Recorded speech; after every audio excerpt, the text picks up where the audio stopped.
So what I'm going to talk to you about is a very lovely thing. It's about the planting of the suffrage oak.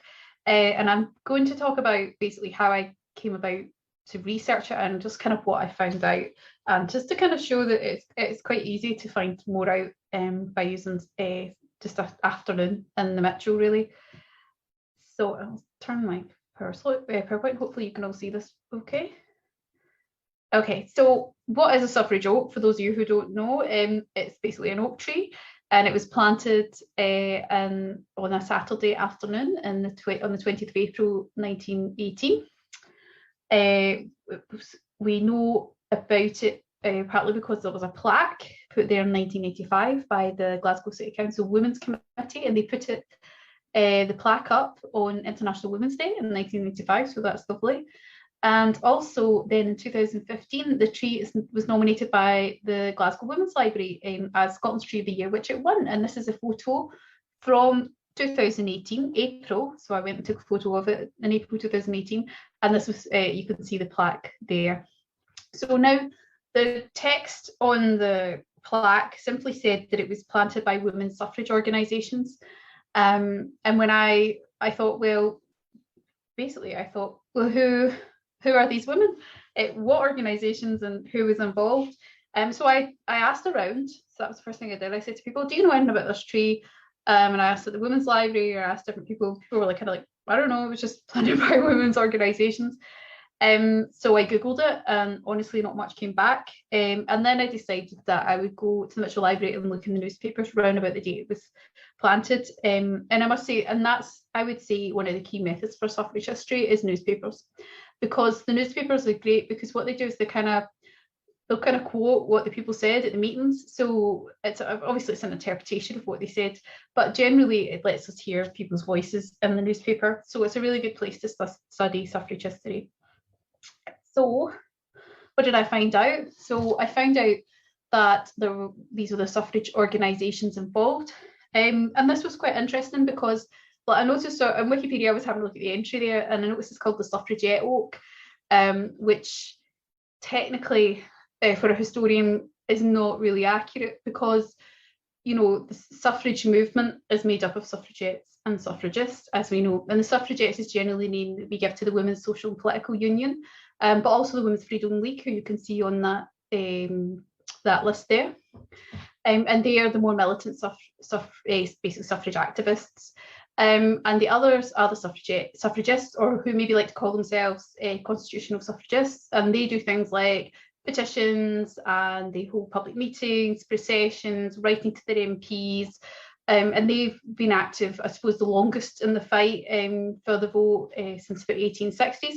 So what's interesting is that this list of organisations is across political divides. So, I mean, for example, the Women's Society of Women, the Glasgow Society of Women's Suffrage is a branch of the NUWSS, and they are more associated with the Liberal Party, and some connections to the Labour Party. With the Women's Freedom League, I'd say they've got more connections with the Labour Party, but then you've also got the Conservative Union. So you can see it's across political divides, but then it's also across this suffragist, suffragette divide as well, with the Women's Freedom League, who kind of broke away from the WSPU over some divisions within the centre management of it, and they formed their own organisation, and they did things like they were a direct action group, but perhaps it would be fair to describe them as non-violent, most famous for first tuning themselves to the railings, and also leading the 1911 census boycott. So I think this was quite interesting. So I think in the truest sense of the word, it is a suffrage vote, because it represents these different organisations. And also it's this moment of planting the trees when they kind of come together as well, and kind of, I suppose, moving forward to the next phase. So what I found out as well was I'll talk about the event itself. So this is from the public notice I found. This was reported in the Glasgow Herald, and it was put as a joint celebration. So we've got all the suffrage societies. At 2:30 p.m. we had the tree planting, and then at 3:15 there was a meeting in the Queen's room with a ticket price, so you had to pay to get in. And it was in this room here in the Queen's Hall. There's a picture of it. And this was purchased either from the Glasgow Society of Women's Suffrage or the Women's Freedom League offices. So again, you see both organisations are involved in the kind of basically organising the event. So who planted the tree? So the woman who planted the tree was Louisa Lumsden. She was 78-year-old, and she made her way down from Aberdeen, where she lived, and where she was the president of the Aberdeen branch of the National Union of Women's Suffrage Societies. She was an advocate for women, and she also said girls' education. She was one of the first women to attend Girton College. She was also headmistress of St Leonard's School in St Andrews, where another speaker, Eunice Guthrie Murray, was educated there. She's wrote her autobiography, which is the Yellow Leaves. What was the name written down? Yellow Leaves, a memoir of her long life. She published that in 1933, and she talks about how they asked her to be the president of the NUWSS, and she says as long as it doesn't take up too much of her time, but then she reflects, of course, it did. And then she also talks about this great moment where she's loaning out a caravan to the NUWSS, and they're kind of going on like basically speaking tours around the northeast of Scotland, and you've got Millicent Fawcett coming up in the caravan, going around in the caravan. You get Elsie Inglis as well coming up in the caravan, and she described herself as a constitutional suffragist, and she felt they were battling on two fronts, as she put it. They were battling the militant suffragettes and also the anti-suffragists. So she saw it as kind of I suppose this contest over women's rights. So I'll move on. I'm conscious of the time. So this is Frances Melville. So Frances Melville, she presided over the event. She was the mistress of Queen Margaret College, Glasgow. She was a suffragist, and again, she was an advocate for women in higher education. She was one of the first women to matriculate at Edinburgh University in 1892, and was also the first woman in Scotland to be awarded a Bachelor of Divinity in 1910 from St Andrews. So her speech was really poignant, and this was reported in the press. She said that the enfranchisement of women would bring new life into the body politic, and therefore it was most appropriate to plant in commemoration a living and growing thing, which I thought was a rather lovely way of thinking about the tree. She also paid tribute to the role of the early suffragists. So she says, and I quote, "Women and men who so long and loyally upheld the cause, especially those of the older generation who worked so splendidly for the cause in its earlier days," end quote. So again, it's drawing your attention to the kind of, so was the long haul of the suffrage movement from the 1860s, and having Louisa Lumsden come down that to represent that kind of old guard as well to plant the tree. So the final woman that was kind of at the event, that was the speaker, was Eunice Guthrie Murray. So she's quite an interesting woman. She did the vote of thanks at the end. Later that year, she would become the first woman in Scotland to stand in the parliamentary election in the area of Bridgeton. She was from Cardross in Dunbartonshire, and a prominent figure within the Women's Freedom League, which was a direct action suffrage group.